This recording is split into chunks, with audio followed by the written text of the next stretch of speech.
2025년도 새해 첫 시작을 예배로 시작하는 모든 주사랑교회 성도들에게 올 한 해 하나님의 크신 은혜와 만사 형통의 축복이 넘치기를 주님의 이름으로 축원합니다. 우리 앞뒤좌우로 인사합시다. 새해 복 많이 받으세요. 새해 복 많이 안 받으면 제가 협박하고 혼을 낼 겁니다. 많이 받으시기 바랍니다. 오늘 새해 첫 예배 드리면서 저희 교회 2025년도 주제 함께 따라해 보실까요? 하나님이 보시기에 좋은 교회. 예, 이렇게 하나님 보시기에 좋은 교회라는 제목으로 함께 오늘 첫 예배 말씀을 나누어 보도록 하겠습니다. 작년 연말부터 시작해서 2025년도 목회 계획을 세울 때에 무엇을 중심으로 목회를 하면 교회를 세워 나가면 좋을까 하고 기도하면서 이렇게 고민할 때에 하나님께서 저한테 이런 감동을 주셨습니다. 사람이 좋아하는 교회가 아니라 내가 좋아하는 교회를 좀 만들면 어떻겠냐, 내가 좋아하는 교회를 세웠으면 좋겠다 라는 감동을 주셨습니다. 그런 감동이 생기자마자 바로 메모지에다가 하나님 보시기에 좋은 교회라고 적어놓고 계속해서 묵상하고 기도하면서 하나님 보시기에 좋은 교회는 어떤 교회일까? 어떻게 세워야 하나님 보시기에 좋은 교회일까? 고민하게 되었습니다. 기도하게 되었습니다. 여러분들 생각은 어떠십니까? 하나님 보시기에 좋은 교회는 어떤 교회입니까? 하나님 보시기에 좋은 성도는 어떤 성도일까요? 제각각 생각이 좀 다를 수도 있고 차이가 있을 수도 있지만은 무엇보다도 우리의 근거는, 생각의 중심은 말씀이 뒷받침해 줘야 되지 않겠습니까? 그래서 하나님 보시기에 좋은 교회가 어떤 교회일까 고민하면서 말씀을 묵상하고 찾다 보니 이 말씀이 제 가슴에 딱 와닿았습니다. 그것은 2025년도 주제 선구인 신명기 6장 18절 19절의 말씀입니다. 하나님 보시기에 좋은 교회는 바로 이것을 중심으로 하면 하나님 보시기에 좋은 교회가 세워지겠다라는 생각이 들었습니다. 한번 같이 읽어볼까요? 시작! 여호와께서 보시기에 정직하고 선량한 일을 행하라. 그리하면 내가 보호받고 여호와께서 모든 대적을 앞에서 쫓아내시겠다고 그의 조상들에게 맹세하신 아름다운 땅을 차지하리니 여호와의 말씀과 같으니라. 신명기 말씀은 제가 여러 번 걸쳐 말씀드렸지만 모세의 유언과 같은 말씀입니다. 출애굽한 2세대들 앞에서 마지막으로 모세는 고별 설교, 고별 가르침, 고별 유언과 같은 말씀을 남깁니다. 모세 인생 120년을 돌이켜보면서 정말 앞으로 가나안 땅에 가서 살게 될 출애굽 2세대들, 이스라엘 자손들에게 꼭 필요한 말씀을 전달하였던 것이었습니다. 그래서 그런 감정으로 신명기를 읽어보면 이 모세가 얼마나 간절한 심정으로 그의 후손들에게, 하나님의 백성들에게 말씀을 가르치는지를 알 수가 있습니다. 그래서 이와 같은 간절한 마음으로 모세가 신명기에 있는 말씀을 이야기할 때에 하나님의 백성이라면 어떻게 살아야 되는가? 물론 신명기가 꽤 긴 책이잖아요. 두꺼운 책인데 그 많은 가르침을 요약하고 축소해서 한마디로 이야기하자면 저는 이런 결론에 도달했습니다. 여호와 보시기에 정직하고 선량한 일을 행하라. 이게 신명기에 나타난 이스라엘 후손들에게 꼭 지키고 새겨야 될 핵심 메시지였던 겁니다. 이 말씀은 오늘날 그리스도인들의 정체성을 설명하고 있습니다. 믿음의 사람들의 태도와 중심이 무엇인가를 가르치고 있단 말입니다. 먼저 모세는 여호와 보시기에, 하나님이 보시기에라는 절대 기준을 제시합니다. 사람이 보는 것이 아닙니다. 백성들이 보는 것이 아닙니다. 하나님 여호와 보시기에라는 절대 기준을 이야기하고 있습니다. 그렇다면 하나님이 보신다라는 말은 무엇을 의미합니까? 테스트하는 겁니까? 시험을 치르는 것입니까? 아닙니다. 하나님이 보신다라는 말은 하나님과 동행하면서라는 겁니다. 그래요. 믿음의 사람이란 하나님을 인식하며 하나님과 동행하는 사람들입니다. 이미 출애굽한 백성들, 특별히 출애굽한 2세대들은 매일매일 하나님과 동행했습니다. 어떻게 해요? 낮에는 구름기둥으로, 밤에는 불기둥으로 매일매일 만나와 메추라기를 먹으면서 눈으로 보고 먹고 자면서 하나님과 동행했습니다. 그들의 일상생활이었어요.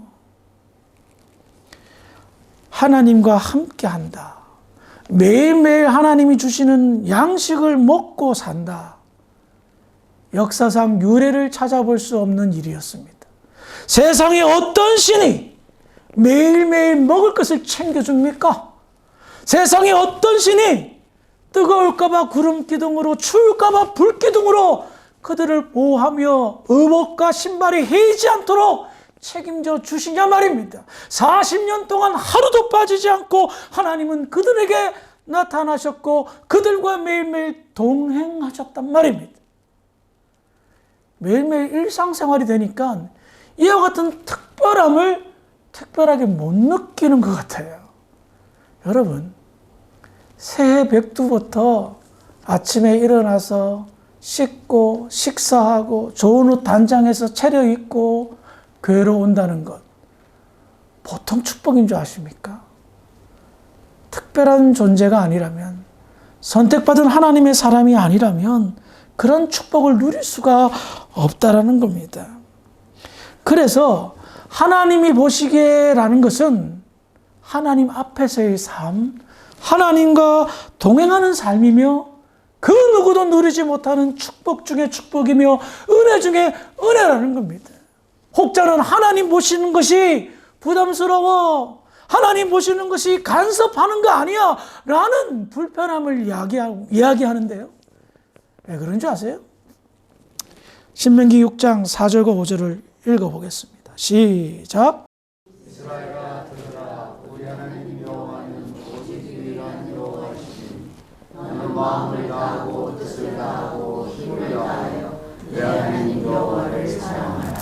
이 말씀은 오늘 주제의 정직하게 행하고 선량한 일을 행하라는 것의 기본 베이스입니다. 중심이 되는 말씀입니다. 어떻게 정직하게 행하고 어떻게 선량하게 행할 수 있지? 하나님을 사랑하면. 그런데 하나님이 늘 보시는 것을 부담스러워한다는 것은 무엇을 의미할까요? 하나님을 사랑하지 않다는 반증입니다. 하나님 앞에 살 수 있는 이유는 언제나 하나님 보시기에 좋은 것을 선택하고 살아갈 수 있는 가장 큰 이유는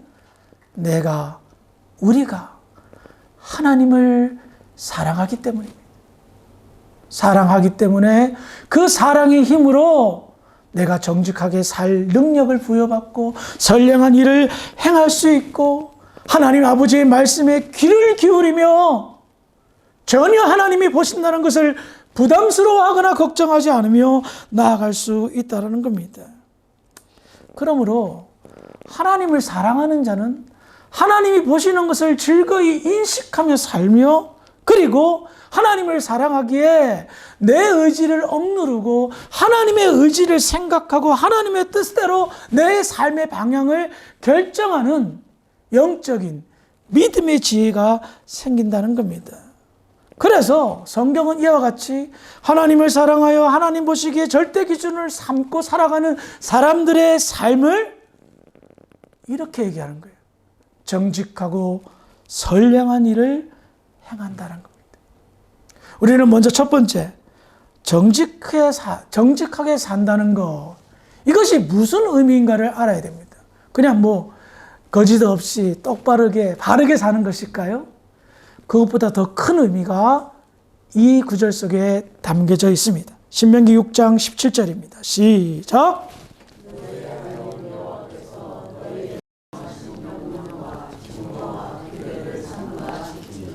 이 말씀은 정직하게 행하고 선한 일을 행하라는 말씀 전에 나온 구절입니다. 무슨 말씀이죠? 하나님 말씀을 철저하게 지키며 살 것을 말합니다. 그럼 여러분 생각해 봅시다. 좀 논리적으로 맞지가 않은 것 같아요. 아니, 하나님 말씀대로만 살면 됐지 왜 갑자기 그거를 그렇게 산 다음에 결론이 정직하고 선한 일을 행하냐 말이에요. 하나님 말씀대로 살면 정직한 삶이 나오지 않을까요? 하나님 말씀대로 살면 선량한 일을 행하며 살지 않을까요? 아니, 하나님 말씀대로 살라고 강조하면서 마지막 결론은 말씀대로 사는데 정직하게 행하고 선량한 일을 하라는 말이에요. 그러면 분명히 우리는 이 앞절과 뒷절의 말씀에 상당히 민감한 연결고리, 의미가 부여된다는 사실을 알 수가 있습니다. 혹자는 아니, 하나님 말씀대로 산다는 것이 뭐 충분하지 않나?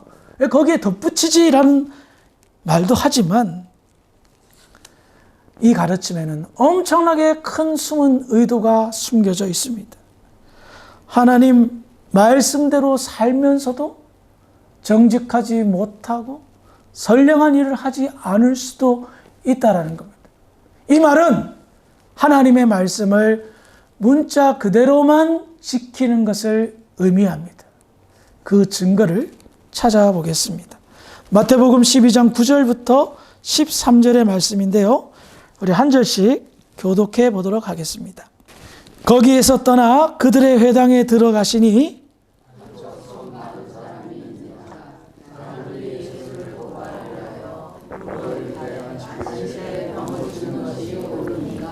예수께서 이르시되 너희 중에 어떤 사람이 양 한 마리가 있어 안식일에 구덩이에 빠졌으며 끌어내지 않겠느냐?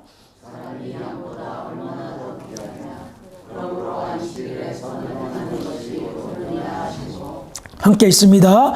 이에 그 사람에게 이르시되 손을 내밀라 하시니 그가 내밀매 다른 손과 같이 회복되어 성하더라. 이 말씀은 예수님과 종교 지도자들 간의 어떤 논쟁 아닌 논쟁이었습니다. 당시 종교 지도자들 철저하게 하나님 말씀대로 산다고 자부했고 하나님 말씀에 더하여 장로들의 유전을 무려 1200에서 500까지나 더 만들어서 철저하게 말씀대로 살 것을 가르쳤던 사람들이었습니다. 그런데 이 사람들이, 이렇게 똑똑한 사람들이 신명기 6장 17절은 잘 아는데 신명기 6장 18절과 19절은 전혀 이해하지 못했던 것입니다.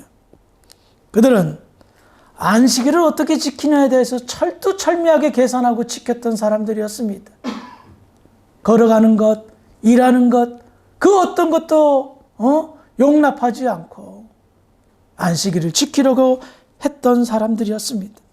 그런데 그들은 까놓고 보니까 안식일에 정직하지 못했고 선량한 일을 하지 못했던 겁니다. 자, 먼저 그들은요, 안식일 날 어떤 생각을 합니까? 좀 전에 읽었듯이 그들은 예수를 고발하려 하였습니다. 아니, 이 거룩한 안식일에 어떻게 이렇게 나쁜 생각을 하죠? 일을 안 하고 다른 거 안 하면 안식일을 지키는 겁니까? 마음이 생각이 바르고 선해야죠. 그들은 이미 벌써 안식일을 범했습니다. 안식일에 예수님을 고발할 틈을 생각했던 겁니다. 거룩한 하나님을 만나고 하나님 앞에 예배드리고 하나님의 은혜를 구하기는커녕 그들은 안식일 날 나쁜 생각만 하고 있었던 겁니다.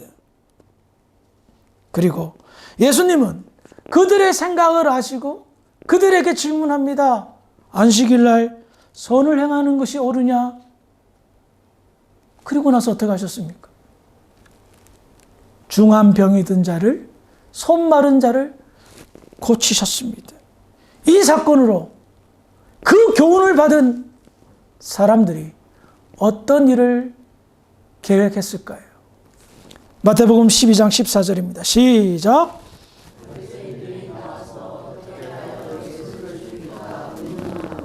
이날이 어떤 날 벌어졌다고요? 안식일 날. 예수님은 하나님의 마음으로 긍휼을 베풀었습니다. 손 마른 자, 그 사람의 병을 고쳐주셨습니다. 왜요?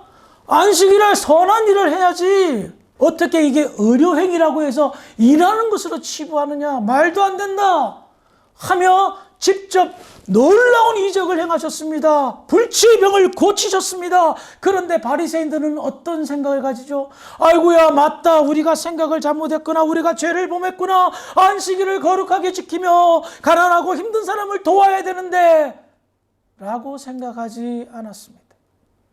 어떻게 하면 예수를 죽일고 하고 의논하느라 생각에서 넘어서 어떻게 해요?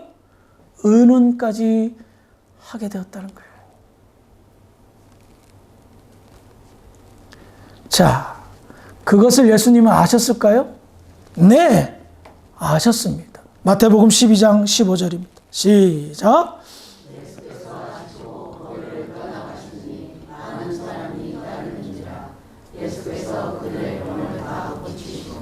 예수님은 안식일날 도저히 같이 할 수 없는 사람들이 있었습니다. 그 사람들은 안식일을 거룩하게 지키지 아니하고 사람을 헤아려 들고 죽이려 들었던 당시 유대의 종교 지도자들이었습니다. 그들과 함께함에 너무나 큰 역겨움을 느끼셨던 것 같습니다. 그들의 생각과 마음을 보니 너무나도 고통스러웠던 것 같습니다. 그래서 예수님은 안식일을 온전히 지키기 위해서 거기서 떠나셨습니다. 그러자 많은 사람들이 뒤따르죠. 예수님이 어떻게 하셨죠? 선한 일을 행하셨습니다. 필요한 자들을 다 고쳐주셨습니다. 안식일을 거룩하게 지키는 것은 유대인이라면 마땅히 행해야 될 일입니다. 지금도 우리 주변에 있는 후디오들이 얼마나 안식일을 거룩하게 지키려고 애를 씁니까? 그런데 그들은 예수님을 트집 잡으려고 계획을 서서 의도적으로 손 마른 사람을 어떻게 하나 지켜보았고 예수님의 준엄한 가르침에 그들은 자존심 상해가며 깨닫기는커녕 오히려 죽일 계획을 언언했던 겁니다. 도대체 이들은 안식일을 어떻게 지키고 있습니까? 그들은 하나님이 보셨을 때는 완전히 안 지키고 있었던 겁니다. 하나님 말씀을 온전히 이해하지 못하고 깨닫지 못한 채 자기의 고정관념에 사로잡혀 정죄하고 나쁜 생각을 가지며 안식일을 거룩하게 지키는 것이 아니라 더럽게 지키고 있었던 것입니다. 이것이 모세의 가르침의 핵심이었던 거예요. 하나님 말씀대로 살아야 된다. 제발.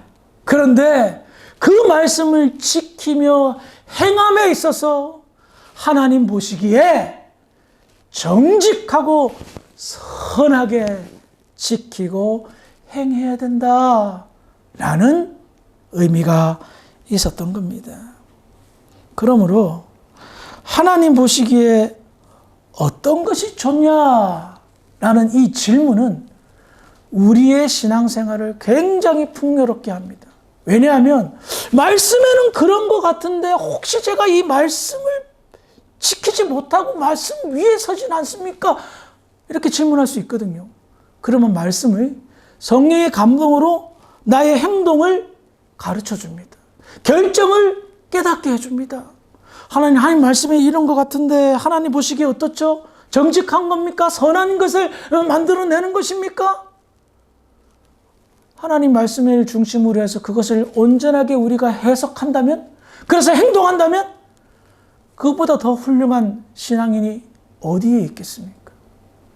그래서 우리는 하나님 보시기에는 절대 기준을 삼고 말씀을 배경으로 현재의 어떤 것을 결정하고 선택한다면 그것보다 더 훌륭하고 아름다운 삶은 없을 거라 여겨집니다. 우리는 각자 이름이 있고 자신의 삶 속에 그런대로 양심이 있기 때문에 명예롭게 살기를 원합니다. 부끄러운 짓 안 하고 바르게 살고 싶고 깨끗하게 살고 싶고 간간히 실수할 때도 있죠. 그런데 그와 같은 때에 내가 정말 아름다운 나의 이름을 명예롭게 하는 그리스도인으로서의 그 이름을 명예롭게 하는 것이 무엇일까? 하나님 말씀대로 사는 것보다 더한 게 어디 있겠어요? 그런데 그것보다 더한 것, 말씀을 배경으로 정직하게 행하고 선한 일을 한다면 이것보다 나라는 존재를 명예롭게 하는 그 일이 어디 있겠습니까? 2025년도 이 목표를 설정하면서 제 자신부터 변해야 되겠다는 생각을 가져보았습니다. 언제나 나의 살아온 습관과 행동과 생각이 중심이 되어서 선행할 때가 많이 있었음을 알게 되었습니다. 그래서 다시 한번 절대 기준을 세워봅니다. 따라합시다. 하나님 보시기에 좋은 나는 소리가 이렇게 좋게 돼. 하나님 보시기에 좋은 교회, 그런 교회, 주사랑 교회가 될 줄 믿고 2025년도 아름다운 믿음의 경주를 하기에 부족함이 없는 복된 저와 여러분들이 되기를 주의 이름으로 축원합니다. 기도하시겠습니다. 하나님, 은혜를 감사합니다. 2024년도 잘 보내게 하시고 2025년도 새 아침 하나님 앞에 예배 드렸습니다. 올 한 해 하나님 보시기에 좋은 교회, 하나님 보시기에 좋은 성도, 하나님 보시기에 좋은 내가 될 수 있도록 축복하여 주시옵소서. 그리 될 줄 믿고 감사하며 예수님의 이름으로 기도합니다. 아멘.